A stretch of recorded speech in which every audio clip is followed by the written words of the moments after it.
And the thing is, I do believe there was talk about these things. I believe if we study history, the Confederates were able to shoot pterodactyls, back in the Civil War, and they spread these things out. Anybody can look it up online. Google it yourself. They spread these things out, and this is a historical fact. So, they spread this thing out, and it's got a huge winglet. It was a pterodactyl they shot. So, of course, these things have been around. Now, they went extinct, obviously, slowly, but surely. And so, what I'm saying is Jesus wrote a dinosaur to work. That's history. It's in the Bible. How to Train Your Dragon. Historical facts. And if you don't believe it, do your own research. Pull up Google. You'll find the picture, I promise. Oh my God. Thank you, John Gleason, Godless engineer, for gifting me this beautiful moment. Y'all remember when they tried to cancel Steven Spielberg for posing with an animatronic triceratops animal rights activist? Back it up. Hit it from the back. Cloaca. Historical facts. Eat my ass, BP. You're down here bailing on the rest of us because you don't want to process your grief and shame like a normal person by drinking and mistreating strangers. No, Rick. It is you who must nibble my cloaca, or bird asshole. Everyone knows what a cloaca is. Back in the Civil War, and they spread these things out. Anybody can look it up online. They spread these things out, and this is a historical fact. So, they spread this thing out, and it's got a huge winglet. It was a pterodactyl they shot. So, of course, these things have been around. Now, they went extinct, obviously, slowly, but surely. And so, Paul Bunyan was sharing some Funyuns with his pet velociraptor. Whoa. Oh, you thought it was an ox? Roll back the clock. Let me knock the socks off. Historical facts. I didn't cut out. You heard me. Are you a pervert or something? Okay.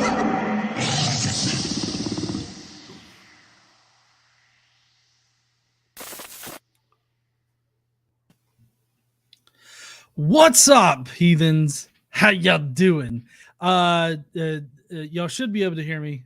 Just making sure. I think everything's good. Anyways, what's up, heathens? How y'all doing? Tonight we have Nick Soutter on with us, who comes from from the End Time channel, where he does. I believe it's live. I'll let you tell people what you do over there, Nick, at End Time.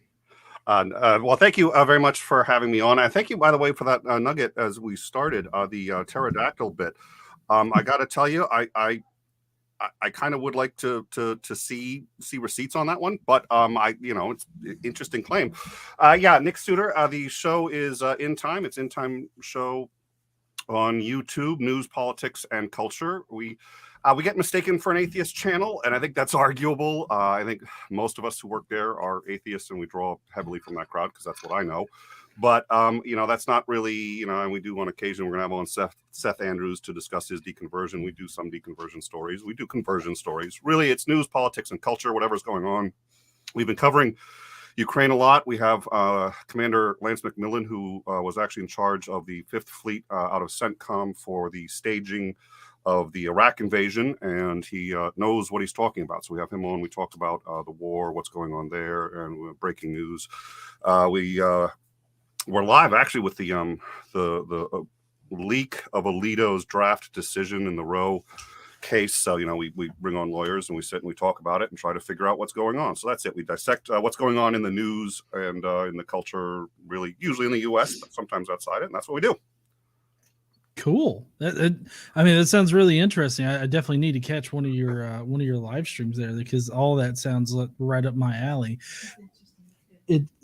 Casey says it's very good. So she's been in the live chat intermittently, trolling me. I don't know. There's a disproportionate number of trolls in my live chat, but you know what? I get credit for the views, so that's all right. Come by and troll us. Yeah. What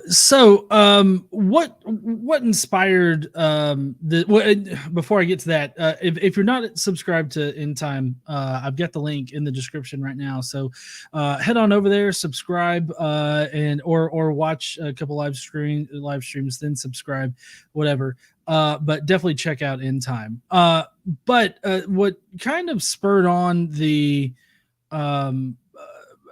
inspiration, I guess, the inspiration for today's stream was you appeared on one of Oz's late night streams that I was completely passed out for, because Oz loves to stream at like 12:30 a.m. My time. And so I didn't know that he was having he was just having like an open discussion, but you were on there, and you had brought up the Hitchens argument for a historical Jesus, and some things have happened since that particular stream, and I'm going to let you get to that here in just a second. One thing I did want to clarify from Oz's stream is I didn't feel like a clear answer was given for one particular question, and that was, what exactly is a mythicist? Because it seems like people are confusing, like, are we just talking about, are you a mythicist if you don't believe in the magical figure that's in the Gospels? Like, are you a mythicist if you think that's a myth? Or is it like a total whole cloth thing? And for me, at least, in how I understand mythicism in general, is just that very succinctly, it means that there's no central person that the religion of Christianity is based off of, like as a historical figure. Like there was no historical figure behind the character of Jesus, and it was actually more of a celestial being that only revealed himself through visions. And it can be a little bit more complicated depending on how specific you want to get about it. But I would say that anybody that's looking to classify themselves as a mythicist, I think that you would need to at least think that there was no historical person at the origin of like Christianity in the form of any kind of representation of Jesus that could be identified as starting Christianity. So I don't know, that might be too hyper specific or whatever, but let's get to your kind of story, because when we had talked over voice chat about how your views have changed over time, and I'm wondering if you can kind of lead us up to this past weekend, if you will. Sure. So I was I maybe to say a Christian deist. I believed loosely in the God of Abraham. I didn't think that the Bible was a particularly great source. I had sort of always thought that there probably was a Jesus. Was he really the guy we should be worshiping, or God? But it was the Judeo-Christian, and I certainly I felt reasonably. I got into a lot of trouble in church, but I nonetheless really did sort of think that there was a higher power, and it was roughly akin to the Judeo-Christian God. I deconverted. That was a long process. It was a difficult process, and I empathize with people who have difficulty with their deconversions and suffer through it, because I still suffer through mine, and I understand why belief is so appealing. But I remember when I did deconvert, and there's a whole story to that, but when it happened, I remember this also almost a sense of relief, which was interesting, and I haven't fully dissected that. But one of them realizing that, okay, Jesus, there's no difference functionally between, oh dear Lord, no, really, we're going to start with that, Titan. That's how we're going to start with, for fuck's sake. Oh dear Lord, this is great. Listen, thank you guys so much. It's been great. I had a wonderful time. Thank you all for inviting me, and I look forward to the next stream. There's a story to this, and he knows that story, which is why he's bringing it up here and now. So I'll finish the real story, and we can get into Nick $400 Suter later. At any rate, I didn't used to wear this. One troll is all it took, and now I have to wear this on every stream I do, and I've worn this basically for like 3 years thanks to this guy. At any rate, So I remember saying, okay, Jesus isn't real, and he's Santa Claus. It's or Zeus or any of these others. He's there to fill the role of being able to tell the story. That's it. And I was dead sure of that. I became an anti-theist. I still identify as an anti-theist. I've been doing the show more than anti-theist work, but I did the Humanist Codex. I have a good deal of anti-theist work online and on my personal channel.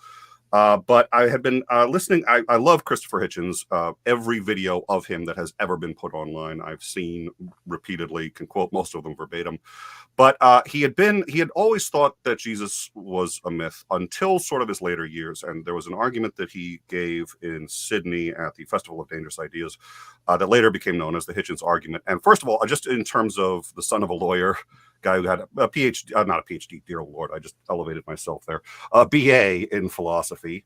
I really liked the argument, and I found it very compelling. Now, what's interesting is, and this has been, I've been reflecting a lot over the last couple of days, but what was interesting was I asked everybody I could about that argument because I wanted to see what people thought of it. And that argument was defeated, I think, pretty soundly in my mind within a couple of years. But I kept asking people in part because I was curious. And I didn't even realize this until this weekend, but I think in part because I wanted to see if somebody could redeem it. Why? I'm an atheist. What do I care? My atheism hasn't changed. Was it really important to me that there was, as Hitchens said, a mad Jewish preacher? You're never going to convince me that he was resurrected or the walked on water thing. So what does it matter? And yet somehow it did, which was odd. So, can you tell everybody like what was Hitchens' argument for a historical Jesus? I knew I should refresh myself on it before coming on because it in general it applies to obvious falsehoods in the Bible that you wouldn't actually have to lie about unless there was a real person that you were trying to fit into the narrative of Jesus. So if there was a real person who went out and killed people and you're trying to say he's the Messiah, well, you're going to have to, change the story to massage those out and to square that circle. So he gave a number of examples. One of them, and the one that I most commonly would talk about, was Jesus was, if there was this real Jesus, the not the miracle worker, but the mad Jewish preacher who got eventually put on a pedestal and was called, the Messiah. If this guy was real, he was probably born in Nazareth, but in at least one version of where the Messiah was supposed to come from, it was supposed to be in Bethlehem.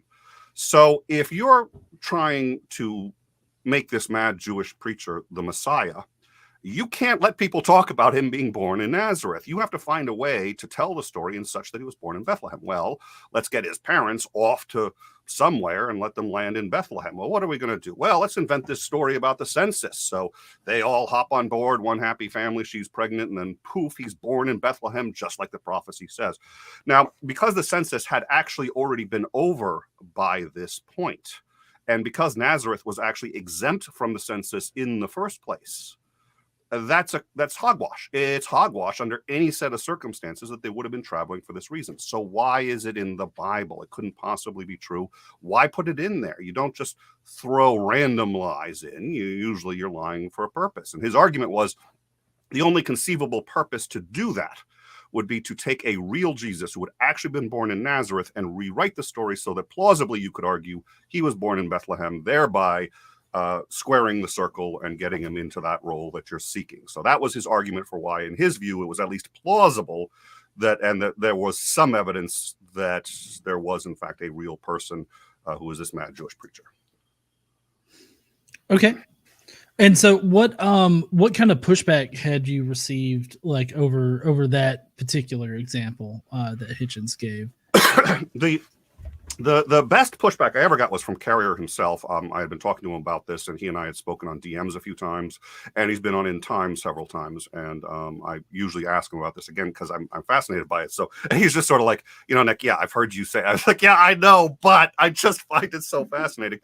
And but the most common one that seems to make a lot of sense to me is, what? There was actually a lot of prophecies about this, and there were several prophecies that he would either be from Nazareth or from Bethlehem. And the real reason that this story does tell that awkward story is to cover all the bases and make sure that you could credibly say he was from either one, so that he's completely fictitious. But anybody who's sitting there saying, well, he can't be the Messiah because he wasn't born in the proper city. Well, it just depends on how you look at it, because you could credibly say he was from either. So it was a fiction. It was a fiction to square a circle and solve a problem. But the problem wasn't how do we get this real person to fit the mold? It's how do we get our story to fit as many molds as possible, so that when people are going back looking at it, they have fewer objections. Yeah, one thing that's interesting to me in this entire argument is that our earliest gospel, Mark, doesn't even mention Bethlehem. It mentions Nazareth, but it's only later in Matthew's gospel that Bethlehem is ever mentioned. And I've read Carrier's work on that summarizes the arguments for how Nazareth came to be attached to Jesus, and like there's a lot of different ideas about it, but essentially what it boils down to, in my understanding, is that there was like a misinterpretation of prophecy because a word looked like it was supposed to represent Nazareth, and so they, in the effort to cover all bases, like you were saying, they attached him to the town of Nazareth. But I also agree with Carrier that the whole Nazareth thing, like, sorry, I'm jumping ahead of myself. Like, a lot of people are like, well, Nazareth didn't even exist then. And I think that that's a really bad argument, because, if Jesus is a mythical figure and never really historical, then he just as easily could have been made up to come from Nazareth as a real person coming from Nazareth. And so it seems to really not make a lot of sense, like, to have that as an argument, kind of thing. So I was just wanting to throw that in there for anybody that might be thinking, Nazareth didn't exist. It's like, well, that doesn't actually matter. But I do want to interject one quick thing too. In language, we try to communicate as efficiently as possible. And so what that means is, if we can drop words out, we do. But everybody usually knows what you're meaning. But there are examples where you can really confuse people. So one of my favorites is, John loves money more than Jane. 40% of the people who hear that sentence think they know what it means. Another 40% think it means something else, and they're just as sure. And 20% realize there's no way to know what that sentence means, because I've left out a whole bunch of words. It's either John loves money more than Jane loves money, or John loves money more than he loves Jane. Those are two very different concepts. All I said was John loves money more than Jane. And the way you would know what I meant, now in that one, even you'd have to know that in the context of what I'm saying. But that's an extreme example. We do stuff like that all the time in written and in spoken language. A lot of these texts, they didn't have vowels in the words, as there are no vowels. And you're sitting there going, how could somebody write without vowels? Well, if you were born and raised in that time, you could very easily figure out what the real word was. But we're looking back 2,000, 3,000 years. The word gay doesn't mean the same thing it meant 50 years ago. The word icon doesn't mean the same thing. We're constantly changing language, and we're trying to go back 3,000 years where there's no vowels in some of these languages. And everything is assumed that it wasn't written for posterity with people who understood what history was, right? They're not sitting there saying, we need to be clear because there might not be a context in the future. They're just putting all this stuff down. So that kind of miscommunication and understanding isn't the exception, it's the norm. It's very hard to tell what any of these guys meant when they said any of this. Sorry to interrupt. I thought it's language I get, No. I mean, I'm very interested to hear your perspective on these things. So I really appreciate it. Now, that kind of brings us up to this weekend, and you were about to tell us before I interrupted. You were about to tell us kind of like your thought process going through the weekend and coming up to today. Well, so what happened on the show was on Did Jesus Exist? And I had really and I hadn't realized this, just out of not having challenged it, not having thought about it in a while, I still had sort of the position that it was probably more likely than not that Jesus was real. Now, I've had these discussions with Carrier. I love his work, and I think he knows what he's talking about, but I still just hadn't really, I'm spending more time preparing for shows and processing shows than processing information, even if it's interesting to me, what it is. So I jumped in with Oz, and Oz, for him in particular, he doesn't like to even grant that Jesus was real when he's talking to theists. I like to grant it, because then I can get on to stuff that I can really, if somebody says the Bible is perfect and contains no errors, it's easier to fight that claim than it is to, and when Carrier even says, for him on the outside, it's a 1 in 3 chance that Jesus was real. Okay, if you're going to take that number, I would rather argue hey, you think there's no fake books in the let's talk Daniel. Let's you and I sit down and talk Daniel, because that I can prove. I mean, to beyond any measurable doubt that Daniel's a fraud. I'm not going to argue a case for against Jesus unless the odds are that good, and they're not even by Carrier's estimation. So we were having this discussion. I mentioned the Hitchens argument. And I had mentioned that, I mean, come on, it's probably true that there was some guy out there that was based on. But shortly after that show, first of all, one thing happened that was really interesting, which was some guy, and I don't know who he is, but some small-time YouTuber or something said, wow, Nick, that was really interesting. I wish I'd been there to discuss it. And I don't know who it was. He just slid into my DMs. I didn't invite him. And he said, I'm going to be doing a show Monday. You want to come talk about it? I was like, who is this clown? Never even heard of this guy. What the hell? Does he know who I am? Sounds like an asshole to me. I know. And then I'm sitting there, going, does this really matter? I dropped into an open hang to talk about this.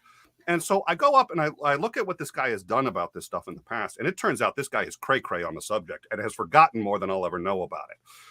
And I'm sitting there going, is it really that important? And then I said to myself, well, let's not ask that question right now. I was just like, didn't I used to not believe at all? I mean, just really, he's Santa Claus. When did that change, and why didn't I? And I remembered, I said, well, that really changed with Hitchens. And I was like, yeah, but I've known for a while that that's a bad argument. I've known that for a while. So first of all, thank you so much for having me on. I you know what? I love having these kinds of discussions. And I was thrilled that I'm on with you instead of whoever that other asshole was who invited me onto. I decided to come here instead. Okay. But thank you. That notwithstanding, so I have to thank you for two things, because I this is an interesting topic, and I'm really glad that we get to discuss it, because honestly, we just sort of, I haven't had these kinds of discussions that much, the Oz show notwithstanding. But I also sat there and thought about it, and I was just like, where have you been on this for the last couple of years, and why haven't you really thought about it? And I said, look, I know for a fact the Hitchens argument is faulty. It is faulty. I know that. I know why. So what do I really believe? And I'm just sitting there going, Carrier's numbers are right. I know they're right. I don't know that there was no Jesus. I do know that the odds really can't be any better than 1 in 3. They can't be better than 1 in 3. And there's really good reasons for that. So why do I still say I'm leaning towards there was, when at best, I have to say it's probable that there wasn't. I'm willing to admit there could have been, but really. And what was funny was the second I reached that conclusion, I had this feeling I hadn't had for, it was that, I remember I said earlier, it was almost like a weight was lifted off my shoulders. I'm like, I'm not even Christian. I don't believe in any of the, all I said was that maybe he was, and I was just like, yeah. So what you realize is what you're really looking at is a book of myths. That's all it is, and none of it. Not even the mad Jewish preacher. And it really is no skin off my nose either way. It really isn't. If I found out tomorrow that Jesus was in fact real as a person, the mad Jewish preacher, it's not going to change my views on why I have a very hard time with especially the Abrahamic religions, but certainly organized religion in general and what it does to people. It's like none of those views change. So I don't know why. And I'm still kind of reflecting on that. It's been an interesting exercise. I'm thrilled that I get to come on and talk about it. But so that's where I am now, where I'm just sitting there going, you know what? Wait a minute. I don't believe he's real. I haven't believed that for a while, but I've been consumed with this argument. I mean, so what do I really think? And what am I going to say when I come on this show? And it's like, what I'm going to say is, yeah, I don't think he's real. And I'm open to the idea he is. I'd be open to evidence for it. But the evidence that we have is so weak and self-serving that it's hard to, it's much easier to imagine that it's all a work of fiction. And so that's where I am. And again, I all of a sudden I felt this sense of relief, and I'm still not entirely sure why that is. But I felt it, and I was like, hey, I get to talk about the Hitchens argument, which I still like. I think it's a clever argument, and I'm thrilled that I also get to sit here and say, here's a clever argument, makes a lot of sense, and yet it's dead wrong. And it comes from Hitchens, who everybody listening to this knows who that guy is. And here's the guy who revolutionized the idea of being an anti-theist, and he got this wrong in favor of Christianity. So we're all fallible. We all come to these bad ideas for bad reasons, and it's really interesting, I think. Anyway, so that's where I am, and that's how I got there. So would you? I guess you would label yourself as a mythicist, then, huh? I by the definition you used, which struck me as a very good definition, yes, I would. If the definition is, thinks that there's no way there could have been a Jesus or whatever, then no. But I think that the odds are reasonably strongly against the fact that there was one. I think I think going forward, I'm going to use the 1 in 3 number. I think that's a fair number. That's the one that I've seen Carrier use the most often when he's talking to people. He says, okay, there is a 1 in 3 chance that Jesus was real. And I have not dedicated a lot of time. Carrier spent 9 years on this. I haven't spent that kind of time. I can look at his work and say it makes a lot of sense, and I haven't seen anything that really refutes it. So in my view, that 1 in 3 sounds about right. I think there's probably a 1 in 3 chance that he was real. That's not 0, but that's very low for our culture and society. And I easily much more likely that that none of it's true. That's, and if you call that a mythicist, I'm a mythicist. I'll take it. Okay. No, it's good to hear, because, initially I was just, I'm always looking to have people on to talk about like why that argument is convincing to people, to somebody, because that, along with many other arguments, I just simply legitimately do not understand why people are convinced by it. Because to me, like, and I've heard, which I'm going to be having Derek from MythVision on, I believe, next week, to talk about the reasons why he thinks that there was a historical Jesus, and which he kind of elucidated a little bit in a interview he did with Neil from Gnostic Informant. And this particular argument, the whole Nazareth thing, is one of the things that convinces them. And so I really don't understand, because here's how my mind works as far as the criterion of embarrassment, which is essentially what the Nazareth thing is. And people use that for a wide range of things in New Testament studies, which is kind of awkward because, it is used in other like historical paradigms, like historical topics, but it's not as heavily leaned on as it is in either New Testament studies or just basic history surrounding the New Testament.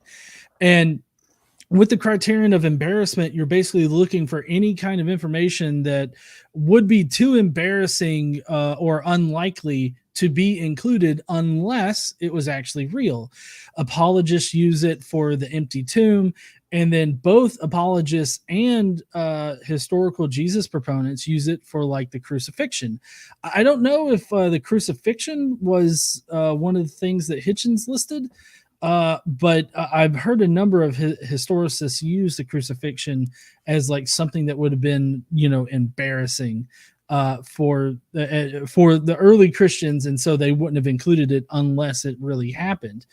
But like the problem that I have is, and I don't know if you've noticed this or have this problem either, is that every single time they come up with something that's embarrassing, there's an equally likely reason for it to be included. So, for instance, like with the empty tomb that, resurrection apologists use, they say it's unlikely that they would have included the women finding the empty tomb unless women actually found the empty tomb. That's an embarrassing thing.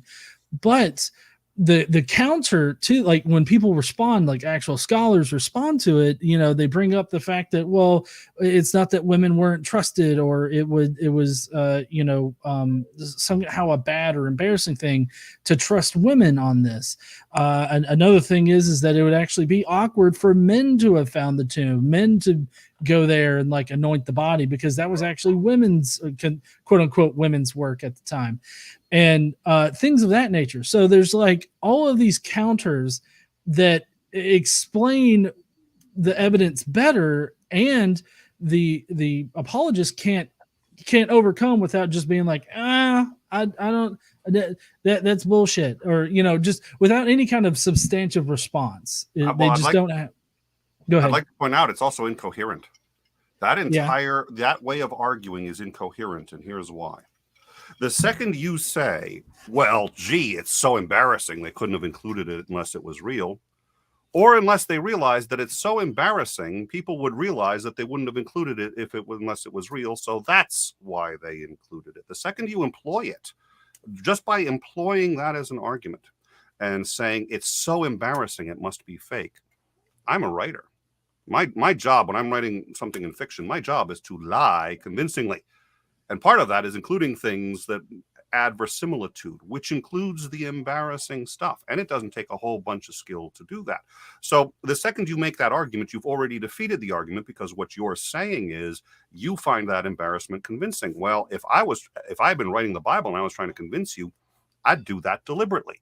So just by including it and saying, here is a good reason, you have shown that there was a reason to put it in, because it was embarrassing and it adds to verisimilitude. That's why it is a self-defeating argument the second it is made, in all cases. Yes, I agree. But you'd be surprised as to how many atheists would make the same argument for the crucifixion.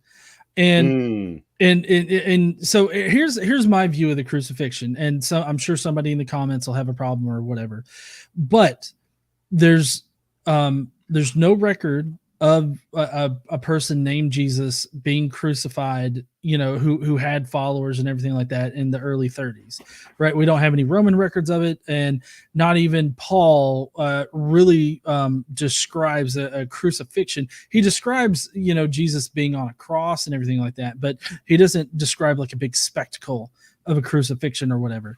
And then you have people that are like, well, it was just too embarrassing for the early Christians, because if Jesus was crucified, then that means that he was like damned by God or cursed by God. And so why would they follow a killed and cursed Messiah? But on the counter to that, just looking at both sides of it and trying to make a reasonable decision, you have that side of it, right? And I get that. But on the other side of it, you have scriptures that directly say that he was going to be shamed, he was going to be tortured, he was going to be killed, and he would come back, he would resurrect and absolve sins. And that's the exact thing that happens in the New Testament. So for me, like, I literally don't understand why people forego this evidence for their criterion of embarrassment. And so I don't know, that's kind of where I stand on. What do you think about the crucifixion? I never believed in the resurrection, even when I believed that Jesus likely existed. But you've asked one overarching question that I would like to talk about, because this is what I've been thinking about for the last 3 or 4 days since that stream, in part, which is why I'm a critical thinker. I'm an anti-theist. I've actually dedicated a good deal of time in that realm. And I wasn't concerned enough about the fallibility in the Hitchens argument to address it. And not for a couple of weeks, for a couple of years. I've known that argument for years, and I never really sat down and thought about it up until just recently. Why? There's more than one reason. And I like to talk. That's why usually if there's only one reason, I come up with 2 or 3 more so that I can just keep, But yeah, you only half laugh because you've seen me enough to realize it's completely true. But at any rate, so I was trying to figure out how and why, and I do get back. So we did have Carrier on, and we had a lengthy discussion about elements of this, and it was actually specifically to talk about mythicism. But one of the things we had discussed, and this was actually the topic of that show that night: should atheists use that Jesus likely didn't exist as a argument if you're trying to deconvert or just get someone to challenge their own ideas? And Carrier said, no, that's a really bad idea. So don't do it. And he listed all sorts of very good reasons why you don't do it. These are reasons that I've held on to for a very long time.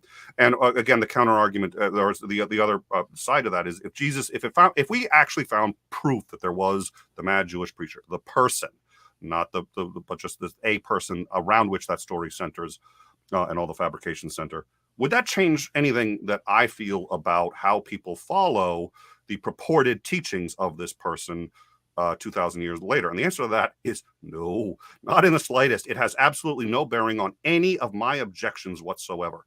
And what Carrier said was the only people who actually make this argument and who care about it are not Christians, sorry, atheists. It's only important to them, and only almost in as much as was there really an Atlantis or was this or that, because the reality is when we have definitive proof of something, it is, and of smaller claims, at least claims that are smaller within the realm of Christian thought. I mean, saying Jesus didn't exist, you can't attack a larger claim in Christian thought. That's the ball game. When you attack smaller claims, and we have definitive proof of this, you know as well as I do, it is so hard to get someone to think critically and to just look at it objectively for 10 seconds. And that's with the smaller claims for which we have overwhelming evidence. When you take a look at the idea Jesus didn't exist, and it's kind of hard to prove that kind of negative in the first place, why would you sit there and hey, look, if he didn't exist, maybe it undermines the entire religion. What's the likelihood that you're going to get a Christian to see that when on the outside the odds are 1 in 3? So what I realized was, in terms of my belief that organized religions, and specifically the Abrahamic religions, probably more than any, cause harm, this is meaningless. For the most part, this is meaningless. Whether or not he existed has no bearing on my complaints and the arguments that I make in general. So what I realized was, even though it seems like a big deal, and it kind of is, it really is a big deal, mostly to atheists, to you and I, and to the people discussing this. But I'm not going to convince a Christian of it, at least not based on the evidence that we have now. And there's so many other things that I know I can't. The problem of evil. I will talk about the problem of evil for evil, because I think that's a defeater. I don't need to worry about whether or not Jesus existed. So one of the things that crossed my mind was, even though you'd think, gee, shouldn't that be a really big deal? In terms of me as an anti-theist, it's almost irrelevant. I'm not going to use it in an argument. I will if we come up with absolute proof. We don't have it. So I have so many other tools in my tool belt that I'm sitting there going, it never actually really struck me as that important. And it seems odd, but it didn't. And when I was a kid, I read a lot of Taoism, Buddhism, especially in high school. And I loved this notion that what you should really do is just accept the fact that the universe is always changing. Things always change. And you can't stop it. You can't change it. You can't even really influence it. So enjoy it. Go along for the ride and realize that you're always growing and try. And I preached that, and I was big into that. But doing that is really hard. And what I realized was accepting the fact, truly accepting the fact that for the most part, my entire culture, and I'm sorry, but much of U.S. culture really is based on Christianity in one way or another. It just is. And accepting that all of that is based not even on, it's closer to Spider-Man than to, and just at least a mad Jewish preacher who had a good idea. Can we say that? No. And again, it's no real skin off my back, except for me having been steeped my entire life in this culture. And since it doesn't cost me anything to believe, it doesn't change my arguments. It doesn't change so you would ask this question, why not examine it? And at least for me, as I've been thinking about it over the last few days, the reason I haven't examined it seriously up until you slipped into my DMs and just, okay, son of a freaking, up until that point, the reason I hadn't examined it was because it really doesn't change anything functional in my life, or how I argue, or how I do my show, how I interact with my family, or how I even work as an anti-theist. It doesn't affect any of those.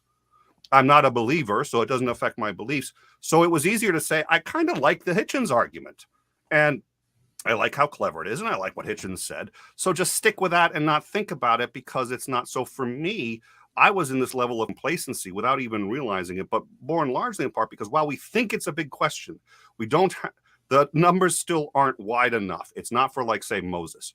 And Carrier had pointed this out when people first really reached the conclusion that Moses was just like, no. So that was really hard, and it's now become mainstream thought. But that took a long time, and it took a long time sorting and sifting through the evidence. And for me, in my everyday, since I am not a Christian, it has almost no impact. So I am delighted I've actually been thinking about it again, and I still need to do some thinking and sit there and say, because I'm like, isn't this the kind of thing that I'm not supposed to let happen? But I think that's why. I think because while it sounds like it's a big question, it's actually only a big question to a very few number of us, and really not to me, because it doesn't change my life in any way. So 2 years at least, I spent comfortable in the, listen, here's the Hitchens argument. I know it's full of shit, but it's a great argument. Let me use that. And it's just like, okay, but every other argument I had ever had fallen a long time ago. And I know this one's wrong. So why haven't I taken the last step? Well, because I don't like change. I can sit there and say change is a part of life, but I'd rather just keep my life the way it is. And who cares? It doesn't mean anything, right? So I think that's it for me. So if that helps you examine the how and why somebody may hold on to it when there's no reason, there you go. Yeah, and I'm just gonna agree with you. Was she laughing at me? Hold on a second. No, let's go back. Was she laughing at me? Was she? Is this what you do to guests? No, laugh at them. Really? Yeah, she does like to laugh and giggle. Okay. No, but no, she was laughing at you being like, I don't like change.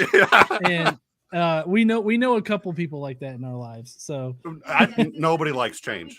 And this is how we treat guests, Nick. I'm absolutely insufferable. You should know that. I figured it out, but I like trolling you, so I'm gonna. Yeah. Hey, you have been told how terrible I am. Oh. I've been told on occasion. That is true. That is true. Yeah, I'm sure the same could be said for me. And vice versa. So let's don't worry about it. We all have our haters. Yeah. But I mean, I definitely will tell people don't use this as an argument against the resurrection, because whether or not Jesus was a historical figure, I mean, the earliest Christians believed that he resurrected, whether that means a celestial resurrection or if that means like a physical earthly resurrection. Either way, whether or not he existed as a historical person has no bearing on whether or not the claim of resurrection is true. So there's really no point in bringing it up to a general Christian. But the only times that I tell people to, bring up this is when your interlocutor is specifically wanting to discuss it. Specifically wanting to discuss the secular sources for Jesus or the internal references to Jesus in biblical literature and stuff like that. Because then you're kind of operating outside of normal apologetics at that point. And even when you're looking to discuss the reliability of the Gospels and things of that nature, you can assume that there was some kind of weird preacher running around, being all apocalyptic and stuff, and still be able to show how the Gospels are myths and stuff. Did you just yada the apocalypse? I did. Yada apocalyptic ending the world and stuff. We'll talk about that later, but let's just yada the death of all living things. That's okay. Whatever. There's 4 fucking horsemen that come in. Yeah, exactly. Okay. But definitely, this is a very niche topic, and so I get people that are apathetic to it. Oh, this doesn't really affect me at all.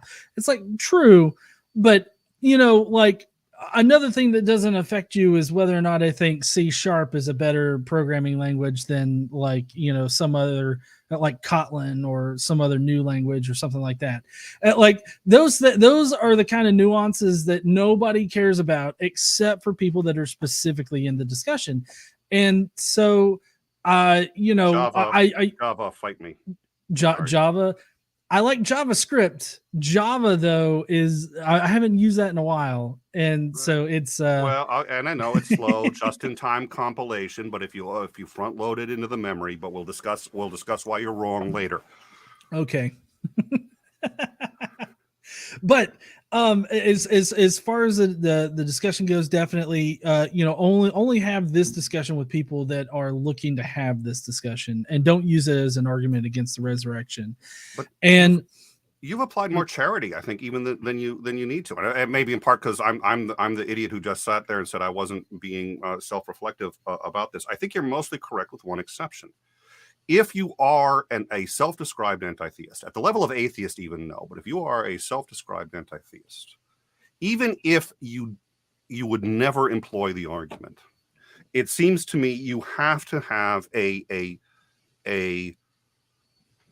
educated opinion on whether or not Jesus was real and what the likelihood is of that. And even if it's only because it's important to but I mean, it seems to me very hard to credibly say I'm an anti-theist and it doesn't matter even on a theoretical level. I think it doesn't matter on a practical level. On a practical level, it doesn't matter. But on a theoretical one, it does. And since this is actually all based on theory, you and I are talking theory. And that's all we talk about when you're talking about it. And when you talk about the problem of evil, that's a theoretical problem. Most of this stuff is theoretical. So it seems to me that as an anti-theist, this is something you should at some point spend time genuinely thinking about and reaching to a positive conclusion on, not the negative, well, it's the consensus. So no, I think there's value. I think you're giving me more charity than perhaps is deserved for this, but this is a little bit more than a nuanced issue. If you are a self-identified anti-theist, anything else, then who cares? But if you have an issue with Christianity, it's worth at least having thought about and reached an actual reasoned conclusion on it, is my view. But that's no, yeah. I mean, I personally think that for me at least, and I try not to talk about other people. Really? That's not what I hear. But thanks a lot. Yeah. Oh, hold on. I got some DMs here. Hold on. Okay. I try not to tell people how they should be or anything like that. But for me personally, I feel like I apply the same kind of skepticism to Jesus's existence as I do God's existence. Because, I'm not going to believe that a God exists without good evidence to suggest that he exists. And I feel like if you apply that to the Jesus question of whether or not he existed, and you take, an honest look of both, like the scholarly mythicist position, which people sometimes laugh about. But anyways, the scholarly mythicist position versus the scholarly historicist position. And I feel like if you actually weighed those two positions, for me, at least, it comes out incredibly, mythicist, at least in the same way that you've described here is, there's a 1 in 3 chance, or a 33% chance, however you want to put that, of Jesus existing in history. And I feel like that's a fair probability there. And that's actually arguing a fortiori in Carrier's book. And that's granting things like, Paul saying that Jesus had a brother, and things of that nature, and so then he was a nobody. He had to be a nobody. Yeah. If he really was all known throughout Syria, the number has to be worse than 33%. You have to grant a lot of things Christians will not grant to get to that most charitable number. Absolutely right. Yeah. And so I guess going back to it, I get people not really being all that involved in the topic.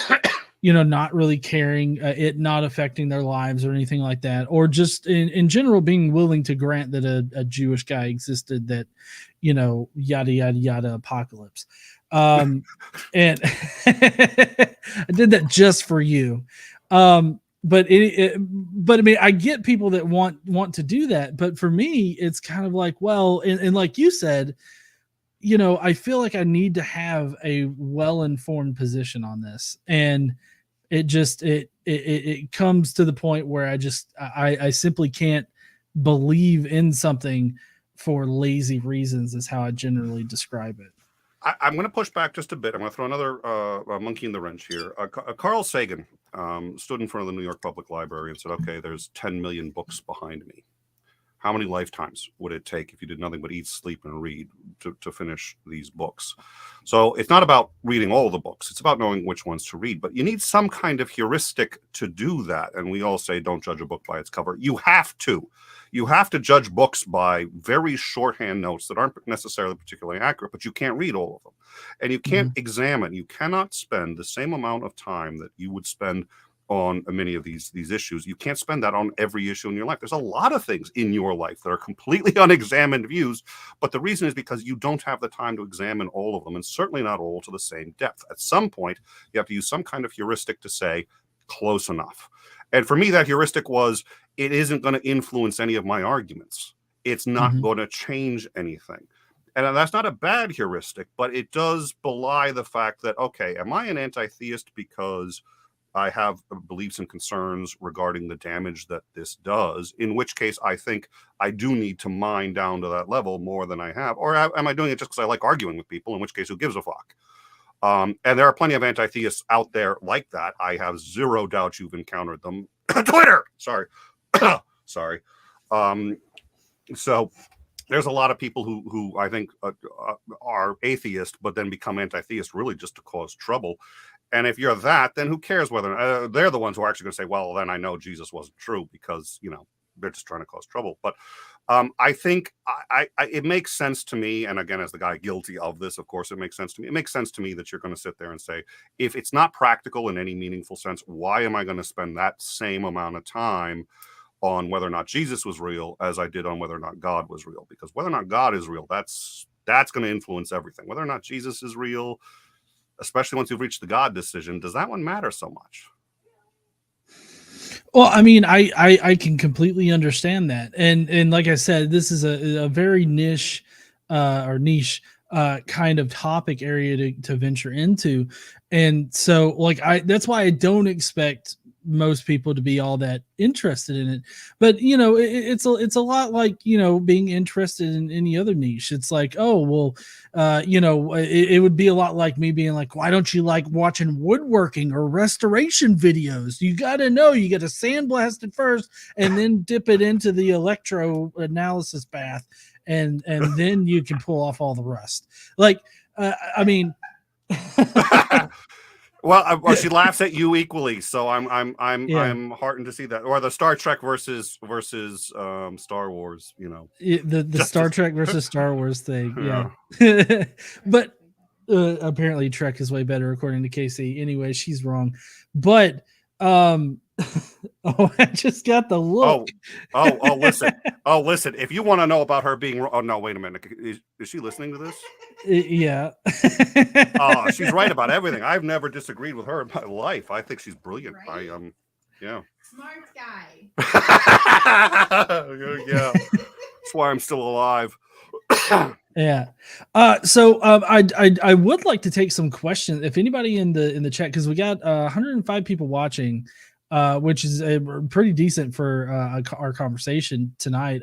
Normally, this many people are not interested in this kind of conversation, but I would like to answer any questions that people have. We got this one from Peloton Pro 048.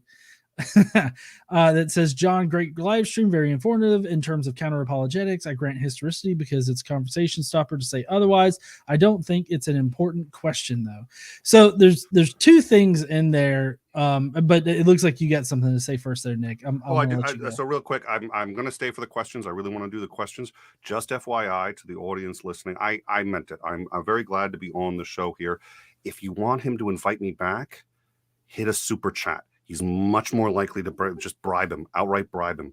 Super chat, he's more likely to bring me back. So I'm just saying. Anyways, please continue.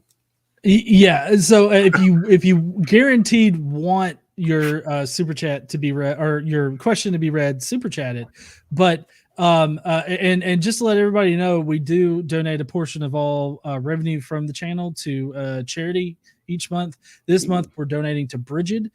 Bridget is an organization that helps women get to clinics and health other health services. They pay for flights or travel or hotels or anything like that in case they need to get abortion or anything like that in states that will continue to allow it after June. So if you do a super chat, know that it will be going to a good cause. But to because there's two questions in this particular one right here to get us started, and that's they grant historicity because it's a conversation stopper to say otherwise. And I agree that if you're in a conversation about any other part of Christianity, like theology, or even going into the early history of Christianity, like as in whether or not the Gospels are historical or biographies or anything like that, unless you're specifically talking about whether or not Jesus existed as a historical person, then having that particular conversation is probably not warranted. But there's a lot of the mythicist position that's applicable to conversations about the history of Christianity. Like, as far as me personally, I feel like it's part of the historicist position or the mythicist position to know, like, the fact that Paul didn't have any earthly sources for any of his information. And so, proclaiming 1 Corinthians 15:3-8 is firsthand evidence that Jesus actually resurrected. It intersects with the mythicist position. So you do get a lot of great information out of just knowing the mythicist arguments, because my bet is that a lot of people use mythicist arguments without actually knowing that they're using mythicist arguments. Do you have anything to add to the conversation stopper? Oh God, as much as it pains me to say this, no, I think you're right, and I think you covered it all. So okay. And then they end it with, I don't think it's an important question though. And it really kind of depends on your perspective on it. Cause like, is it an important question from a scholarly perspective? Like whether or not somebody existed in history? Well, if you consider the fact that every single historical figure that we have, we've questioned whether or not they were historical, and we have good evidence to suggest that they are, if we currently say that they are, with the exception of Jesus. So, I feel like as far as a scholarly perspective goes, as far as a well-informed position on the history of Christianity goes, I feel like it is an important question. But as far as like general conversations with Christians out there, or any of the current socio-political conversations that are going on with the radical Christian fascists that seem to be popping up, this particular discussion, you're right, is not important. So I feel like there's not an easy answer to the question. It's a very nuanced kind of answer in my view. I think it takes a while to realize just how important history is. You don't realize when you're a kid, usually you don't realize how important history is. Once you realize how often it repeats itself, you realize it's worth understanding it. So I think, Carrier had said, it's really only important to historians. I don't think that should, I think knowing the status of Moses is important. So obviously knowing the status of Jesus, but I think right now it's much more, it's an issue for historians and anti-theists. I think I think you got it. Yeah. Let's see. We do have a super chat, Wizard of Oz, who says, "No question, it's going to a good cause, and I enjoyed the guest." Well, hey, you know what? If you enjoyed the guest tonight, definitely go and check out In Time. Nick Soutter, do you have like a co-host or anything on there, Nick? We have a number of we do a number of programs. So we do In Time is the main program. It's like interviews and stuff like that, usually discussions. We have we don't do the comedy one right now. We don't have a host for that, but Stitch in Time was Overtime is when we're doing breaking news. When they only give me 5 minutes to opine on a subject, we call that, you guessed it, Nick of Time.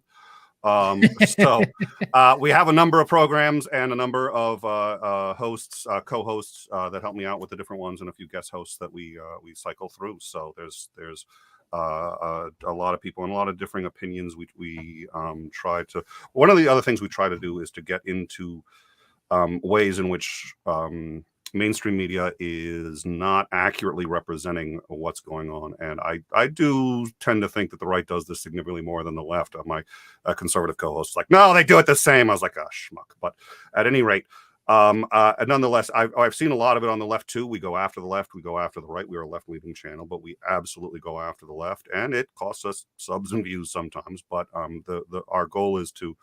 I'm an educator. I teach high school. I teach middle school. I've been a teacher in one way or another all my life, and I think education is the magic bullet, the silver bullet. I think there's no other better fix to our problems, whatever they are, from global warming to Oh dear Lord, there goes my phone.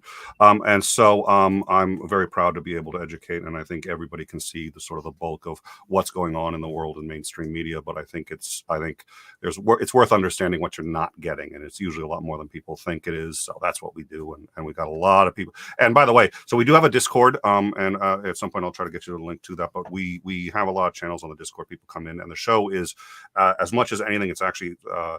It's community driven. People come in and say, here's a story that we need to be talking about and thinking about. And then we workshop the story and then we talk about it. So we're very blessed to have a lot of people who contribute to that show. And it's a lot of people. It's a big endeavor. So check us out, join the Discord, see what we do. But there's a lot of people participating. It's certainly not just me. So No, yeah, definitely. Check out Nick, which for that specific, little shout out there, we got Glenn Calkins who says, I love this guy, both of you. So and the link to End Time is in the description. If you want to click on that, go over there, subscribe, and watch all the great stuff. And Casey also put it in the chat. Javier Yara says that Casey is never wrong. Mostly. So do you have any survival instinct whatsoever? And if not, which is the conclusion I'm going to have to reach at this point, how the fuck did you live this long? I have enough to stay living, yes. You have to sleep at some point, right? I mean, I'm just saying. Oh, she's gracious. She's telling me she's gracious and merciful. I believe it. And yes, that's a direct insult on. If I have to insult the host or her, guess who I'm throwing under the bus? I'm just saying. Me, definitely. Yeah. So JS Tube36 says there may have been a popular preacher named Jesus in the first century Judea. Proving divinity is the challenge. Well, I mean, again, I feel like it's depending on your perspective. Like obviously for general conversations, proving divinity is the big thing. Like if you're going to try to, rip away women's rights just because, of your Jew that died on a stick, then I feel like proving divinity is important in that particular aspect. But my curiosity as I've developed as, in my secular worldview is, why do you think that there was a popular preacher named Jesus in the first century? Obviously, there were people named Jesus in the first century. We have plenty of evidence of that. It was a popular name, but it's like, why do you think that? And it's not just simply that there was a Jesus walking around, slinging his big dick everywhere. It was the idea that, this Jesus had a following and then was crucified either by the Romans or whoever, but then a whole religion sprung up around him because he supposedly resurrected. Like it's a very specific claim that we're talking about with mythicism, because you can't just say, oh, a Jesus pimp walked around Judea. Like, I mean, sure, they probably did. There was probably multiple ones, even ones that were preachers, but that doesn't mean that an entire religion popped up around them. And that's a really good point that I'd like to just quickly. So there may also have been several ones of these, and none of them are actually what it's based on. So anyone who wrote that, it's possible that there was a Jewish preacher named Jesus who was wandering around, and that anybody who wrote any of the Gospels had never met him, had never even heard of him, and just picked the name out of a hat. So even if there was a Jesus at that time, that's reasonably close to saying, okay, maybe it would have been the one of the, but you still haven't gotten there yet. So it's just, even if we had evidence that there was somebody named Jesus at that time, that still hasn't got, it seems like it would if you don't think about it, but the reality is, that name was in use, and it's entirely possible that there was one, and the authors of the Gospels, whoever they were, actually had no idea who the guy was. Just saying. Yeah, exactly. Okay, then we got we'll get out of here in just a few minutes. Thank you so much for hanging on with me there, Nick. But Kevin says, this is for Nicholas. What motivated you to write books in high school? Well, okay, so thank you. This is somebody who knows something about me, because that's not a I wrote 4 full-length novels while I was in high school. I thought that's what everybody did. I wasn't motivated per se. I was a bit of an outcast and a bit of a misanthrope. Still am, actually. But everything I do, I talk to a lot of people online and so on and so forth. But from writer to teacher, teaching is actually usually much more solitary than most people think. I'm a little more inwardly directed, believe it or not. I wrote 4 full-length novels. I wrote, I didn't write, I don't think I wrote a single one in college, but by the time I was done, I had BAs in philosophy and psychology. Now, the philosophy one's interesting. Hey, you know this, Sean, you got a PhD in philosophy. What did the employed philosopher say to the unemployed philosopher? What? Would you like... Would you like fries with that? Is that would you like fries with that? Would you like fries with that? And I'm sitting there saying, okay, I didn't want to get a PhD in psychology, philosophy. I actually really wanted to, but what am I going to do with it? Someone said, you've written all these books, why don't you try to publish them? I was like, I didn't write them to publish them. I wrote because I couldn't stop. Just very much the same way I talk. And so that's it. So the reason I wrote those books while I was in high school, and I honestly thought everybody did it. I thought everybody had 6 books under their bed that they had written. I thought this was a common thing. It took a very long time to realize that a lot of people actually cannot. It took skill that I somehow at least could intuit at least part of, to write a coherent book from beginning to end, and do something with it. So that's it. I wrote because I didn't really have much of a choice. And most of the writers that I've met and spoken with since then all have that. They say, why do you write? Well, because I can't stop. Mm. Well, I mean, to be honest, I was no fan of reading while in high school. And I think that maybe possibly the reason why for that is I think I'm slightly dyslexic. I've noticed a few things that it's like I'm reading and then I'm like, it did not just fucking say that. I don't know why my brain read that. But I think maybe that's why I didn't really like reading in high school or like, and even now, like I find writing and like all of the different tools that you can use to like really tell a good story. I find those to be very like incredible. Like as I'm watching like not only video game writing, but other writings, like I can actually identify things now, and I kind of wish that I'd had that back in high school. But I had a friend that wrote a bunch of stories back in high school, but like most of them were just sort of like really male chauvinistic fantasies. Oh. And so like now that I'm thinking about it, I'm like, wow, that was not good. But at the time I was like, well, fuck, I can't write like this. Like I was very analytical in high school. And so like I can't write creative stories. So good on you for being able to do that. In my view, and I'm strongly of this view, there's a way to write just about anything anyway. I'm actually reasonably dyslexic myself, and I didn't read much, and my writing does suffer as a result of that. And I keep trying to either books on audio or whatever, and who's got the time. And I try to improve, but oh dear Lord, I think I lost my train of thought. You had said something about writing in a friend in school.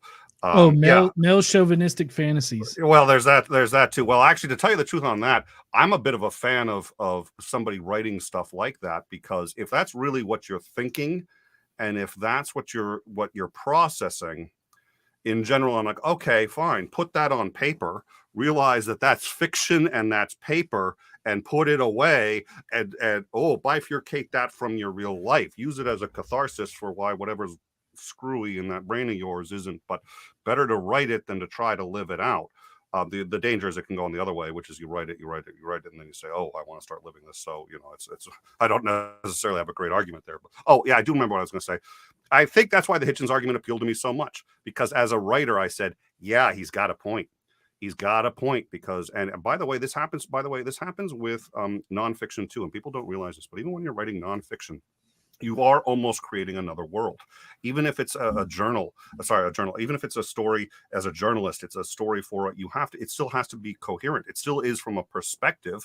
And while as objective as possible, you still have there's a big difference if you choose. The second you have to choose between, am I going to say he murdered this guy or he killed this guy? You have framed an entire story and you may not know which of the two it is. So as a writer, you are building.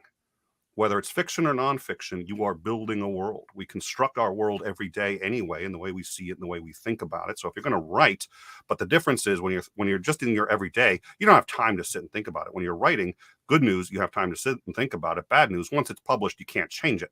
So you have to sit there and say, which world do I want to construct? And so when Hitchens was talking about how this book, the Bible, was constructed, and he said, and it's absolutely true. There is so much that can be given away about a writer in the way they construct it.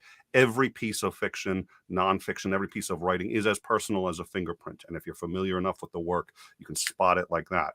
And so when he started, I think that's what to me was most appealing about Hitchens' argument and why I was willing to still engage on it, even long after I realized, it's clever, but so that's what, as a writer, and I identify as a writer first and foremost above YouTuber and all this other stuff. The only thing I'd probably put above that would be parent. Hold on. Okay, no, my wife isn't listening. So parent, writer, spouse. So I really hope she's yeah. Let's hold on a sec. Hold on. No, nothing's on fire. Nothing's been murdered. So I think she's not paying attention. There's a lag in the stream. We'll see. If you don't listen, if you don't see me tomorrow, if my Twitter feed I've mysteriously vanished, it was a great show. Thank you so much for having me. Yeah. I appreciate you being on there, Nick, in case this is your last show. Yeah, in case this is my last appearance. Yeah. So Allah says, or asks rather, GE, but wouldn't every claim from resurrection to existence have the same kind of weightage for discussion between two sides? Please explain why not. So I guess wouldn't the claim of resurrection compared to the existence of Jesus have the same weightage? But so I feel like we had discussed this in it, that like whether or not Jesus was historical, the resurrection is a totally different topic. I don't know if that answers you, but I feel like that. I mean, the existence of Jesus does have the same weight in that it doesn't matter. Like it doesn't add or subtract anything from the conversation of a resurrection. I think that the resurrection is a totally different topic because that's like a magical event, whereas the existence of Jesus is more grounded in history and how we know things historically happened. And while, apologists will tell you that the resurrection was historical, actual like critical scholars that aren't necessarily trained as religious apologists, they will definitely be like, no, it's not historical. Like that's just ridiculous, kind of thing. I don't know. Any thoughts there, Nick? Based on my read of it, and I may have the read wrong. So I mean, every single claim starts at neutral, and then you have to evidence your claim in one way or another. And so if one side says there was a resurrection, the other side says there wasn't, in an honest discussion, you start at 50-50 dead neutral, and then you see who can add what weight. And I think this discussion has played out enough throughout history and by historians and people who've researched it that, if you're in an honest discussion, you're not going to sit there and start and say, well, I'm right because everybody has agreed with me up until now. But you can come in with confidence that the claim that there was a resurrection is going to be much harder to show because the evidence that we have so far just does not support it. So, yes, when you start any discussion, everything has the same weight. But that quickly changes if one side has evidence, has access to it, knows how to present it. And when it comes to the resurrection myth, I think one side clearly does, and it's pretty insurmountable from what I can tell. Yeah, same here. Well, the only other question we have is historicity of Moses is next. And that one's actually a well-established mainstream position that Moses wasn't historical. And I meant to mention this before, but I really don't think that mythicism is like gonna destroy Christianity or anything like that. That's the main reason why I don't think that it's all that useful in discussing like Christianity or how Christianity isn't necessarily true, like with a general Christian. And that's because, like, whether or not Jesus existed, the same outcome is going to be for, like, the Jews, and whether or not Moses existed or Abraham existed or Noah existed. Like, the mainstream consensus now is that those guys didn't exist, but that hasn't destroyed Judaism. Like, there are still plenty of Jews out there, and that they're, theologically, I'm talking about the faith, faithful Jews, or Jews as a faith group are out there. And the fact that Moses or Abraham didn't exist doesn't really seem to matter to them, whether they believe that they were real historical people or not. I think that they can still hold theologically to the tenets of the religion. The same goes with Christianity. I think that regardless of whether or not Jesus was a historical figure, you can hold to the theological tenets of Christianity. And I mean, there are some Christian mythicists out there. People might be surprised to know about this, but there are Christian mythicists. Even some, there's at least one scholar, Thomas Brody, who is a Christian was a Christian mythicist, and he actually got fired for admitting that he was a mythicist and being a Christian. Yeah. So, but I appreciate everybody's questions. Shannon's late as fuck. May I make a quick? I do want to make one quick observation about Bertrand Russell. I was looking for the quote while you were talking. Bertrand Russell. I'm going to have to do it by memory because I don't. But Bertrand Russell had said, "Never forget that every jolt of progress against Christianity has come with the fiercest opposition of each and every Christian." We look at Christianity now, and every single Christian that you have ever met, most likely, would be a heretic 200 years ago. A heretic. Their views are so liberal, and it seems to be the case. I'm saying this because actually what you said, I think, is so important to understand.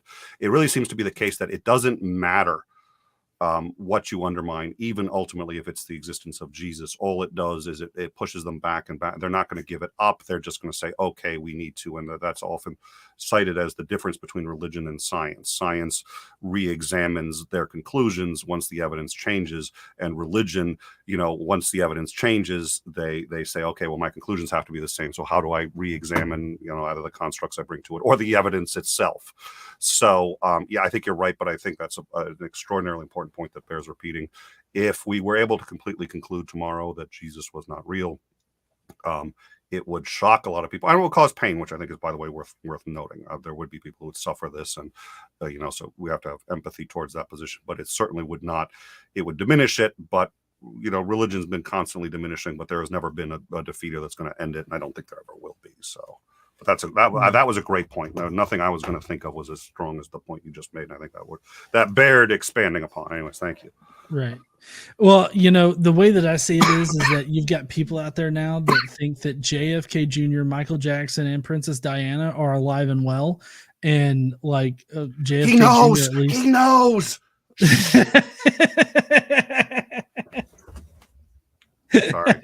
Sorry. You were saying? I feel like people are prone to believe anything, and so I definitely feel like the more important thing is Jesus's divinity as far as common conversations go. So definitely out there only stick to people that are looking for the scholarly discussion or trying to flex their scholarly muscles or whatever whenever they say shit. So but anyways, that's going to be it. We don't have any more super chats or anything like that. So thank you so much, Nick, for joining me tonight. I really appreciate you and coming on. Pleasure. It was a genuine. Yeah, and maybe I can have you on to talk some socio-political shit, because we've got a lot of shit going on. Dear Lord, yeah. I mean, we've got Candace Taylor over in Georgia that's going fucking nuts over there, like praising God for killing the Indians and stuff. Oh, Native Americans.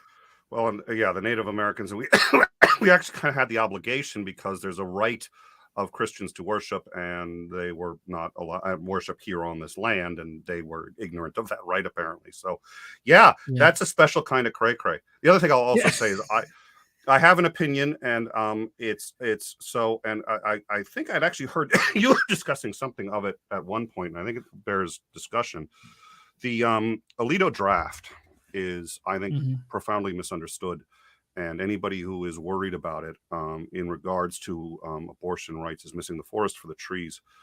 The position that he held there had very little to do with Roe v. Wade, and instead had to do with sort of the cornerstone of privacy as a right. And the reason that's important is because in previous decisions, he has, in his dissent on gay marriage, which he dissented on, in his dissent, he said, he used the exact same argument that he used here in Roe v. Wade, that you couldn't, based on precedent, specifically in the Washington decision, you could not say that this was a right, and it had to be determined by the states. And the reason this is important is, while this has obviously a tremendous impact on Roe v. Wade, that's not the goal. The goal, just by looking at this and comparing it to previous decisions, is to undermine every single progressive legislation that has been passed or succeeded in the Supreme Court in the last 50 years. Roe v. Wade is one of them, but there are other ones, including but not limited to Gideon, which is your right to an attorney, which by this argument you don't have. The right to Miranda warning, which by this argument you don't have. The right to marry anybody you choose, which actually really is enshrined in our Constitution, even if, at the time they didn't really think that, a guy might want to marry another guy or anything like that. But the idea that it's your choice, that he has already gone on record as saying you don't believe. And he has now set up a precedent so that if any of these decisions, including any trans rights decisions, gay rights decisions, go before the Supreme Court, he set this up not to destroy Roe v. Wade. That was the icing on the cake for him, but to undermine every single progressive element, including Roe v. Wade, from the last 50 years. That's my view. That's my read on it. And I think so. I'm surprised it hasn't been so. That, anyways, we could talk about that. Any other topic? That's a pet one that I've been sort of looking at, and we discuss a lot on the show. But yeah. Well, yeah, and I mean, they're already talking about taking away like so many other rights, like you mentioned, the right to marry whoever you want. But also a bunch of the contraceptive options, like pretty much all contraceptive options. And I mean, there's that one crazy woman up in Michigan who sorry, it's the most recent one that I've seen. Okay. The most recent crazy woman from Michigan who's running. Michiganders are messed up. Yes, honey. Okay. But she's from Ohio, so she's got opinions. But yeah, she's I can't remember her name. It's like maybe it's Jackie Burke or something like that. I don't know. But anyways, she's from Michigan, and she wants to create a Christian theocracy. And she's currently running. Yeah, she's currently running for a position, and there's several people out there that are looking to do that, and they're looking to take away people's rights and turn this into a Gilead-like society. So, I mean, you've got Amy Coney Barrett on the Supreme Court that wants a domestic supply of babies. So, I mean, I don't see how that's much different from Gilead. Let me say two things, and one of them profoundly undermines the other, which I'm sad about, but they both bear repeating. This is probably one of the best times to be alive in the U.S. We have a very long life expectancy, for all intents and purposes, the longest in human history. We have the most freedom to do what we want, and that's not just freedom in terms of, the modern conveniences that allow us to do a show instead of going out and have to fight and kill things. So we're extremely blessed and extremely lucky. And there's somebody who said, oh my God, the U.S. is about to turn into a theocracy, and we should all be terrified. And look at what's happening. And I'm saying, okay, we do need to have some perspective on this and say that we're still really ahead of the curve. But that progress will roll back. That progress will stop, and there's always a couple steps back anyway. So don't be terrified by it, but never let complacency for what we have stop you from realizing that there are people trying to take it away, and they will succeed if you don't. So I like to try to not be doom and gloom and to say that it's all over, but the thing is, it will be if you don't treat this seriously. And there are people who said Roe v. Wade will never be overturned in my lifetime. Nobody would be that dumb. Alito said, "Hold my beer." I think that's worth considering. Yeah, definitely. Well, thank you again so much, Nick, for coming on, having this discussion with me. Everybody, if you're still watching right now, which we've got about 100 people still watching, if you haven't subscribed to End Time, go ahead, hit that link, watch maybe a stream or two and or a topic or two, and then subscribe, because he's got a lot of great content, just like we've been talking about right here at the end. So just go on over there, check it out. I'm sure he'd love the extra attention. Yeah. I'm on YouTube because I hate attention. Exactly. Anyways, everybody, I hope you have an awesome night. We're probably going to have a Bible study a little bit later this week than we intended, but we will also have a Skeptic Mafia podcast that we're going to get up as well. And then we've actually got a video talking about the separation of church and state and how we're not a theocracy at all. We're a secular nation. That's going to be going up on Thursday. So I hope that you guys will stick around for the rest of the week, and I guess we will see you heathens later. Don't forget to stand up, use your voice, and go subscribe to End Time. Hang that all.